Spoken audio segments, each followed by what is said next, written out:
Welcome back. John Giles is live in studio this evening. Evening, John. Evening, Nathan. 53106 is the text number. Enjoying the sun? Yes, change.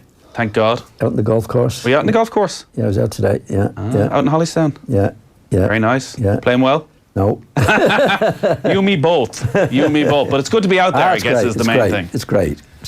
So it's obviously a quiet enough time in terms of football at the moment. If anyone's any questions for John, he is live in studio. You can get in touch this evening.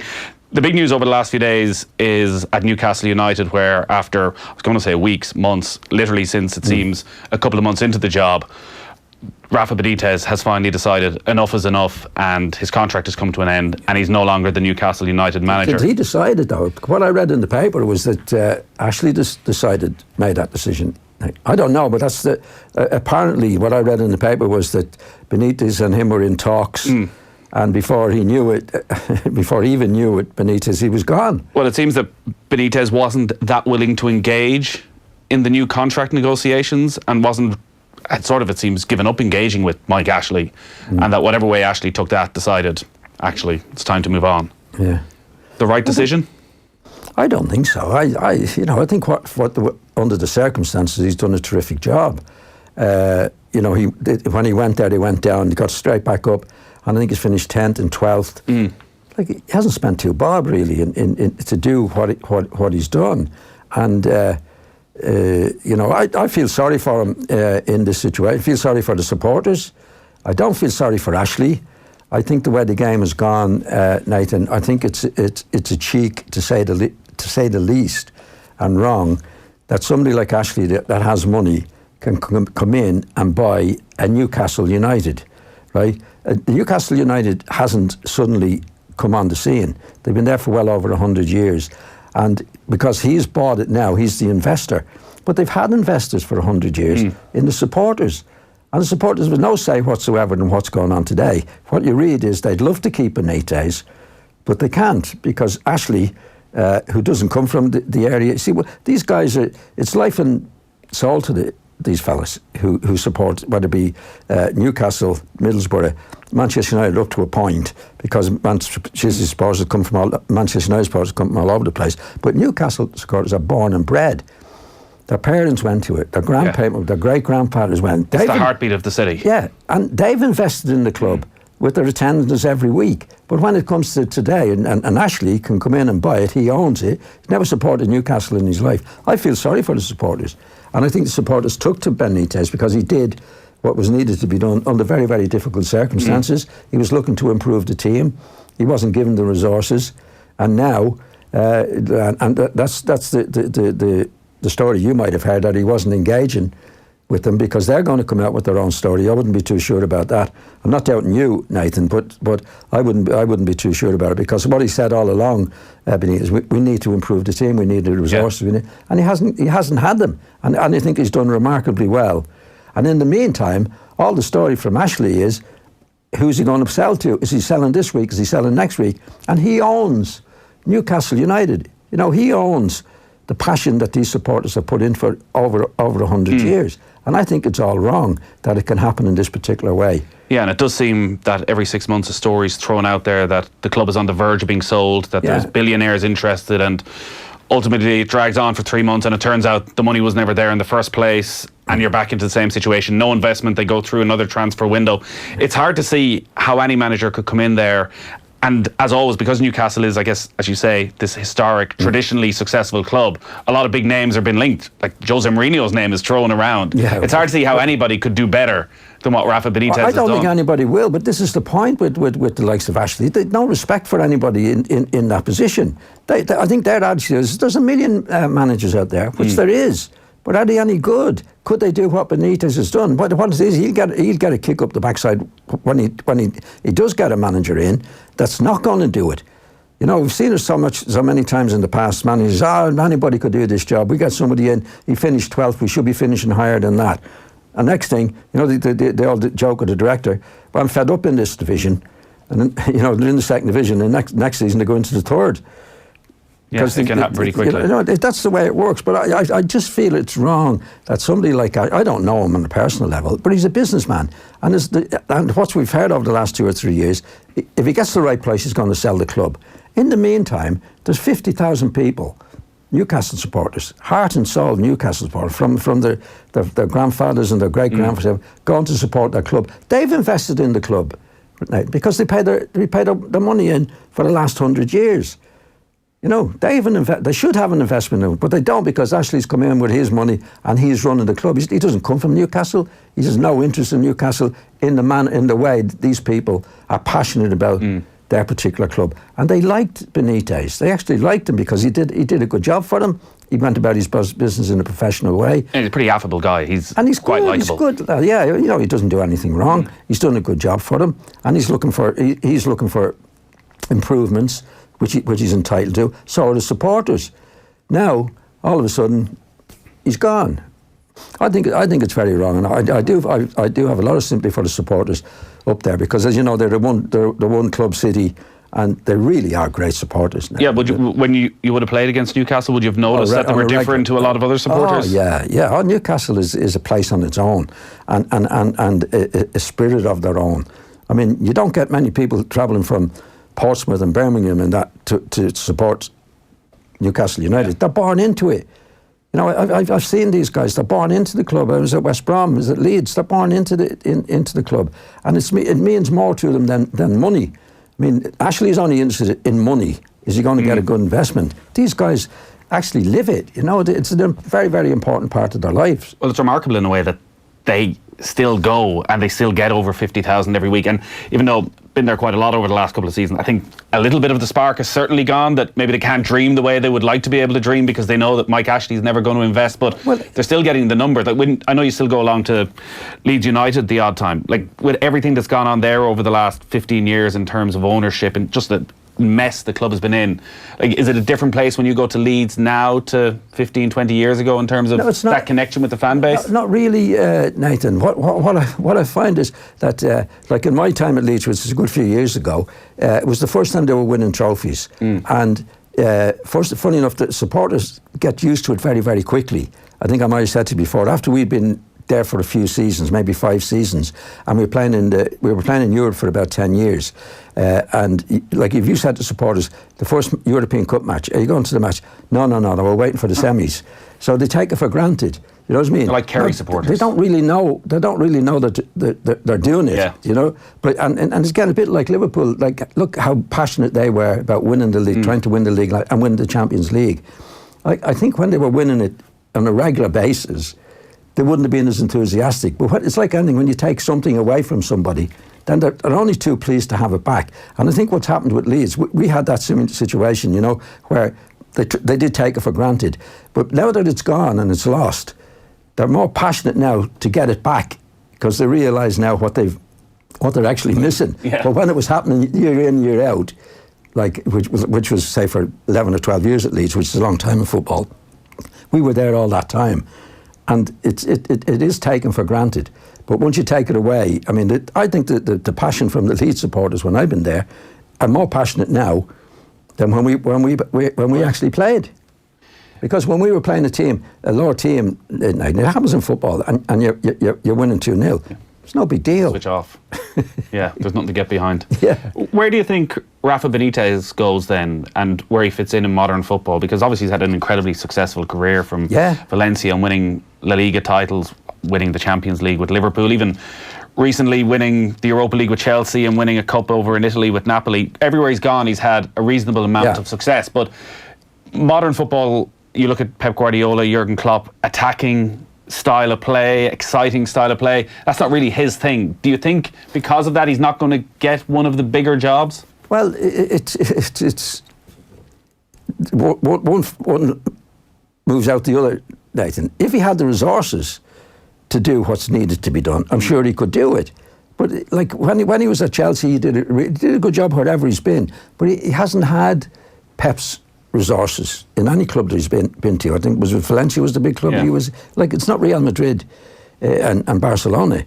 In England, it was Liverpool, and he was successful, very successful at Liverpool. But I always liked the way he played. I thought there was an honesty about it, and I had no problem with the way that they played. But you need the resources now more than ever. And like in Newcastle, I think the job he did at Newcastle was fantastic. I thought they went down when he first went there, and I thought they're going to have a job.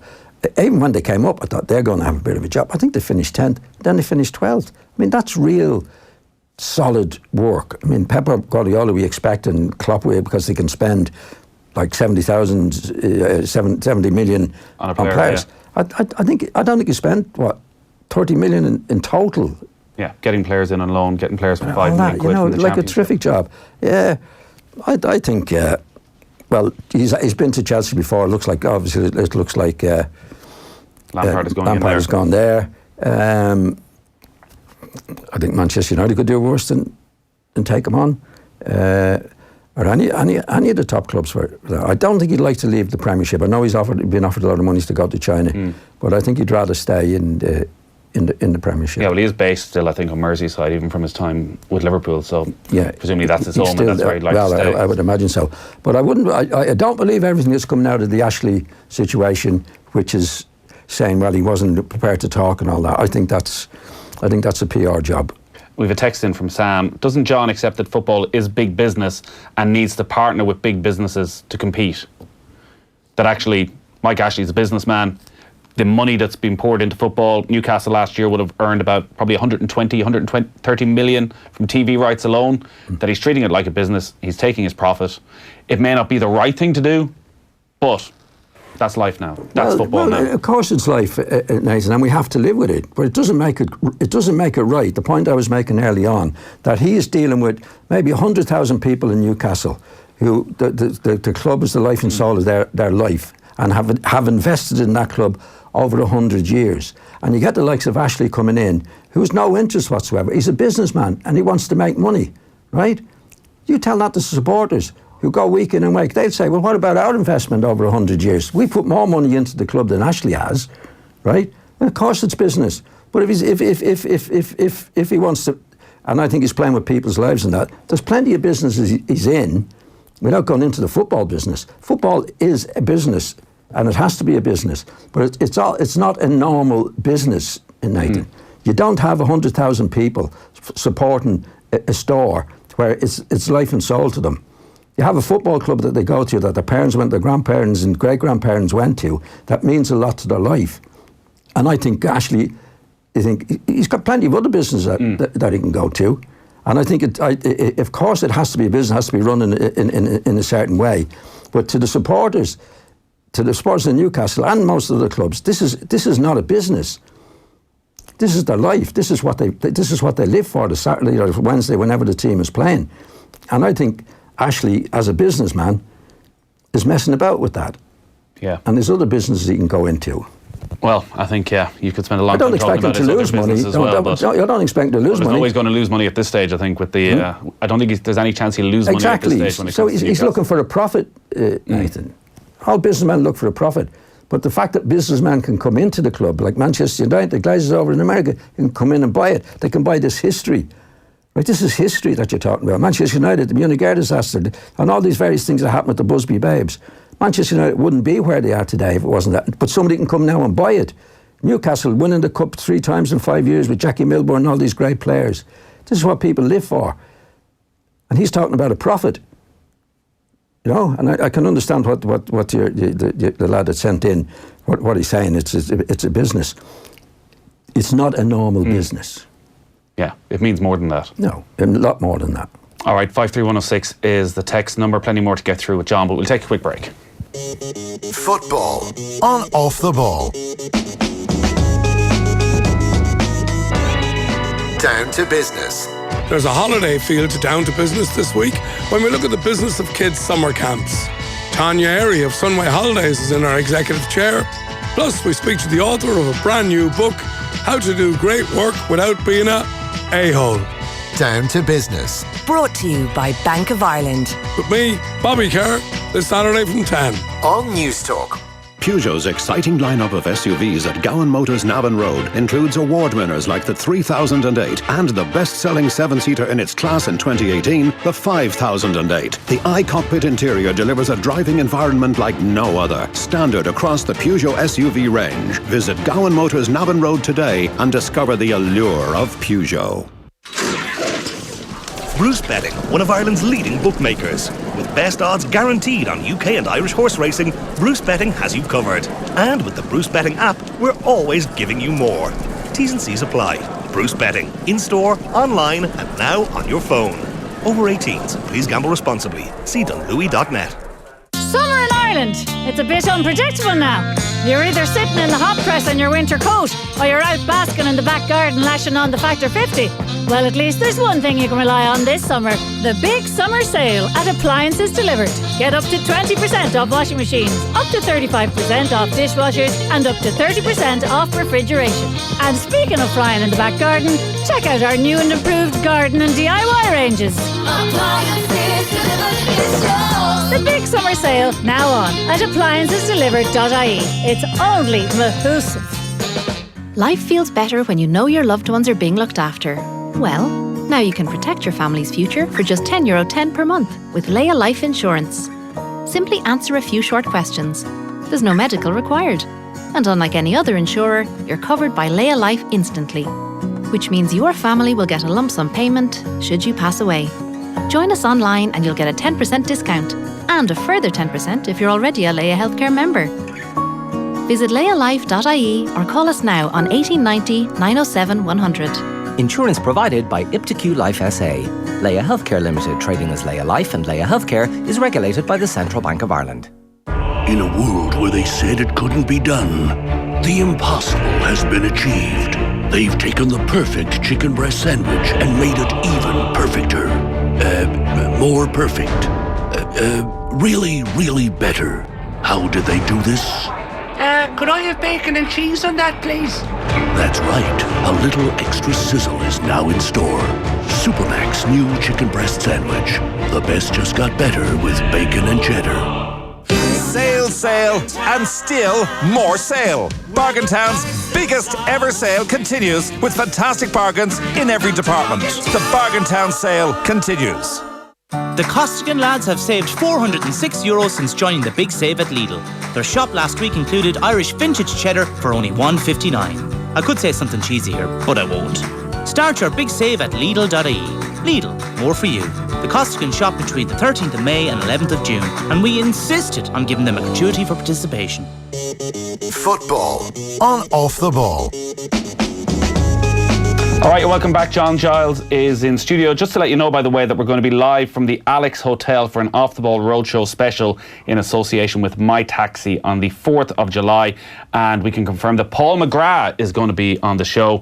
He'll be alongside Jamie Heaslip, Andy Lee and Cleena O'Connor. It's a brilliant lineup. They're going to be talking about leadership in sport and business. It's an exclusive off-air event, so the only way to enjoy it is to be there on the night. You can get your free tickets at offtheball.com/events. It's always thanks to My Taxi Business, always driving business forward. I know, John, you were raving about Paul McGrath on last week's show with Richie. If people want to listen back to that, they can check out offtheball.com. Just on the ownership, before we leave that, we have a text in, which I did want to get to. Ask John who were the bad Ashley-style owners when he was involved in the game. And you do think back all the time to football and the power of the chairman at that stage. And he decided if he could leave the club, he was very much in charge of all the contracts. Like, he was the central figure, almost as important as the manager. The owners, they weren't owners, they were shareholders who had a majority shareholder who were voted onto the board. So they didn't have any direct involvement in the finances for themselves. They ran the club in a certain way, and they would have been there was, I can't remember the names now, but there were two families involved in Newcastle, and they were always fighting. But it wasn't a question of those two particular people selling the club, although some of them got enough shares later on to sell it on when it became the thing to do. But in the days, like in my time, there would be directors of the club, and I think it was Manchester United at one stage, certainly at West Brom, you could only have one vote.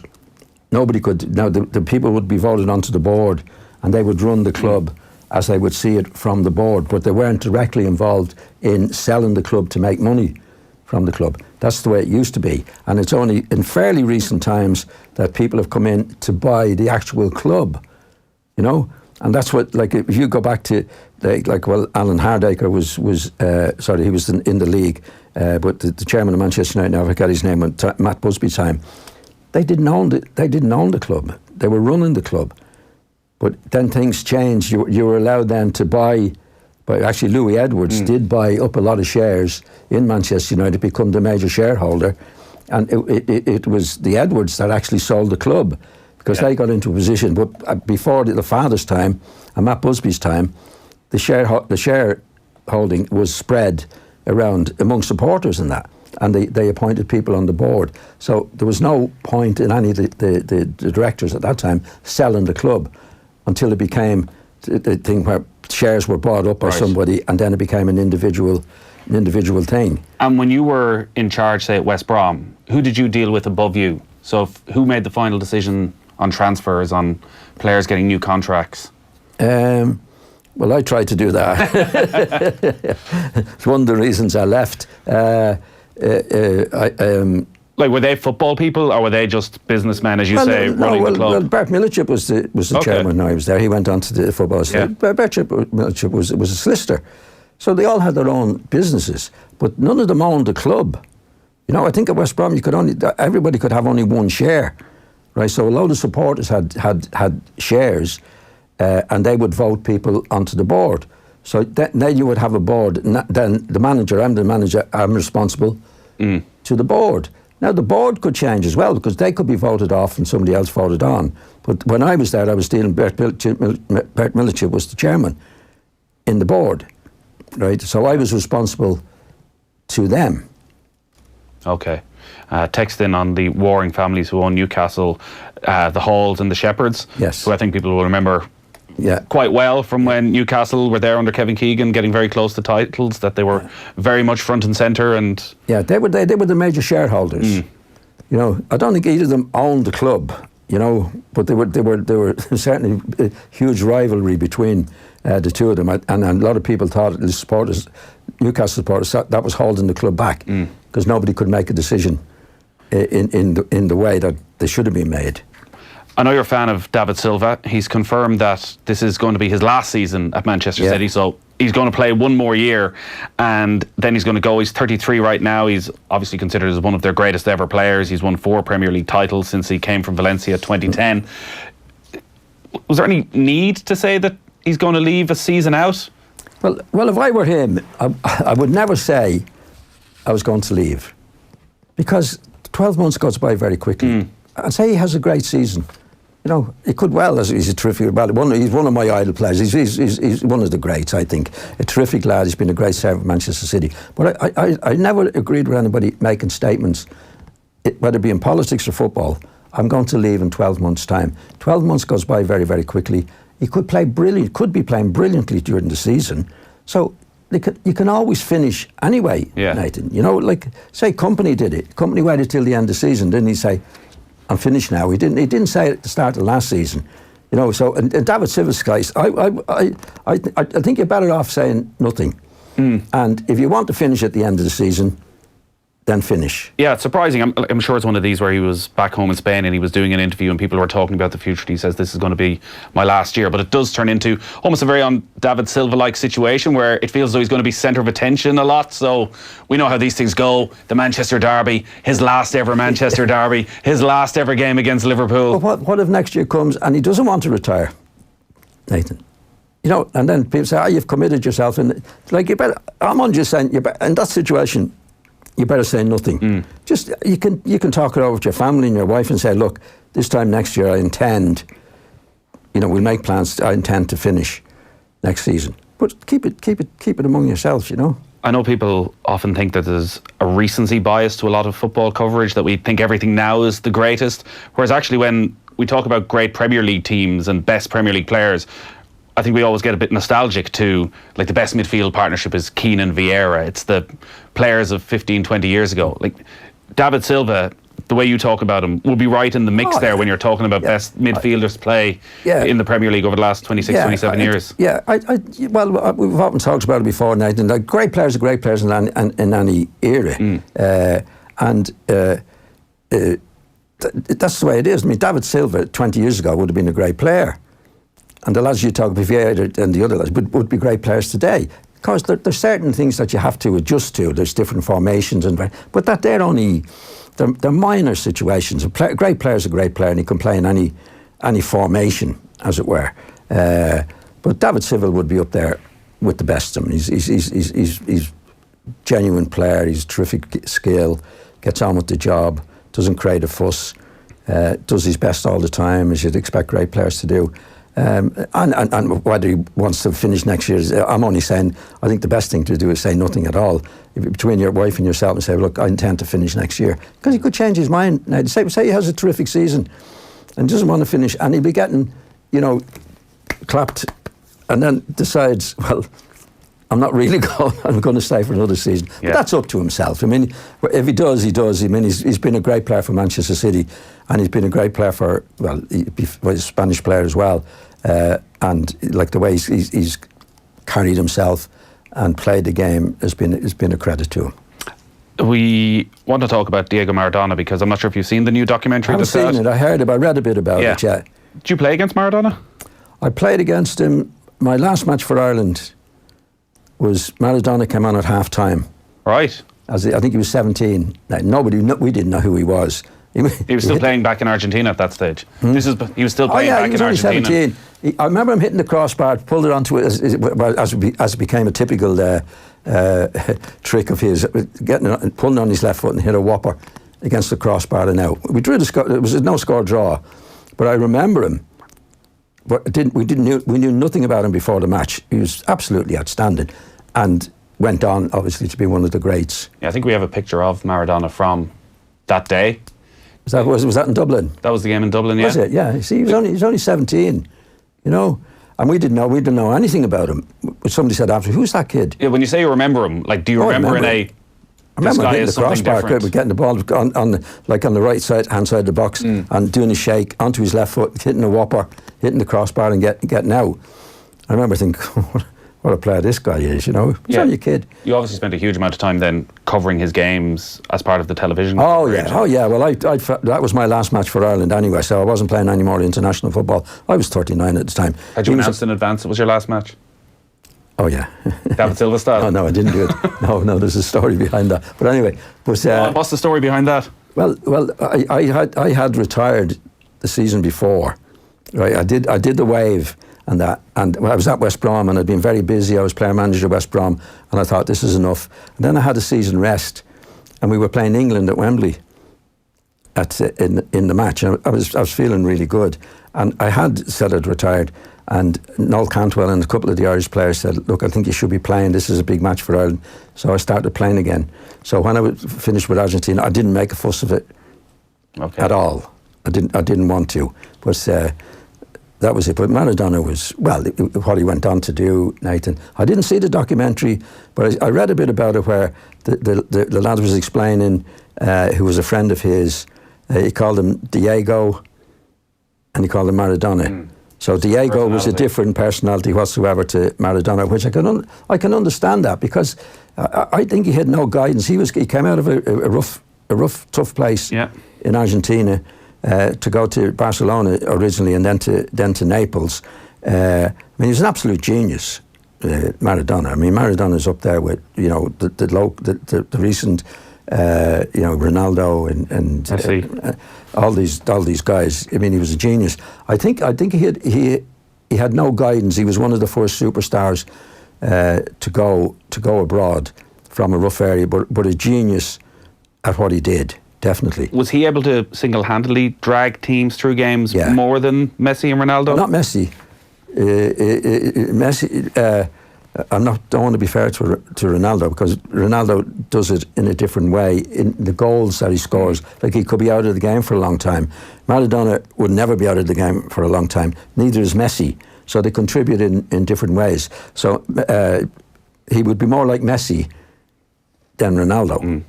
But like, you saw the goal against England when he went from the halfway line. He was quick as lightning. Yeah. Control was unbelievable.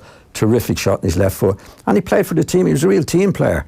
He wasn't a prima donna by any means. But I think the fascination is his off the field lifestyle, which seems to be remarkable. Does that tarnish it in any way? Like, do you care what happened off the pitch? Well, nobody knew. I mean, it's his own private life. I mean, he's a professional footballer, and you judge him as a professional footballer. I mean, whatever harm he did, from what I read, was mostly to himself. It wasn't to other people. From what I remember reading him years ago, he was a very generous guy. A lot of these guys who came from a working class area, very, very poor. No guidance, Nathan. You know, it's very easy to judge and say, he's a bit of a headbanger and that. But he's coming from a very, very poor player at a very young age to be a superstar and a genius at what he did. And there's a life outside of football, a big life outside of football, and he had no guidance whatsoever. I think he misbehaved in big ways. But what we only know him from what we know on the pitch. I'd say if you asked his family around him, I'd say he was very generous to them, very kind to them. Probably. We don't know. But the contrast in the documentary is what a genius he was on the pitch and the lifestyle he had. But again, there was nobody to guide him off the field, and nobody could guide him on the field. He was just a natural born genius. All right, John, good stuff. Enjoy the good weather. And you, Nathan. Thank you. All right. You can listen back to that on offtheball.com. Up next, we're looking ahead to a big weekend in hurling. Join that conversation. Text us on 53106. Texts cost 30 cents. We all want to build a better health service, and to do that, we need to hear from people using our services day to day. All adults who finish to stay in a general hospital during May are being invited to share their experience by taking part in the National Patient Experience Survey.